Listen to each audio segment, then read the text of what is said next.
उसको किससे करते हैं अपन? फ्लेमिंग्स लेफ्ट हैंड रूल से। किससे करते हैं? Fleming's left hand rule. अब ये जो फ्लेमिंग का लेफ्ट हैंड रूल है, तो ये क्या है कि हमारे जो दाहिने हाथ नहीं बाएं हाथ, ठीक है,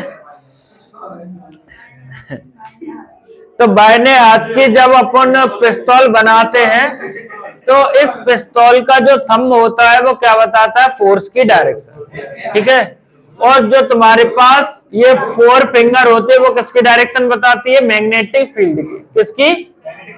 और ये जो मिडिल फिंगर है वो बताती है वेलोसिटी की डायरेक्शन।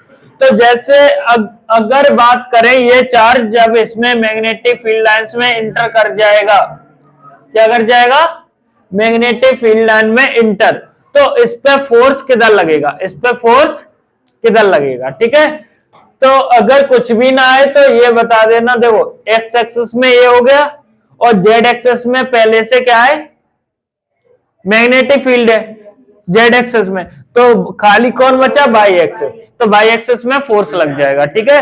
एक तो सिंपल तरीका ये है, कुछ भी ना आए तो। और अगर आता है तो इससे अपन अप्लाई करेंगे। इससे क्या होता है? फोर्स की डायरेक्शन। फोर्स की डायरेक्शन में भी अपन को पता करनी है। मैग्नेटिक फील्ड लाइंस किधर है? अंदर, तो मैग्नेटिक फील्ड लाइंस को किधर ले गए? अंदर। वेलोसिटी किधर है? इधर, तो वेलोसिटी इधर, तो फोर्स किधर आ रहा है? ऊपर, तो इस पर फोर्स किधर लगेगा, ठीक है।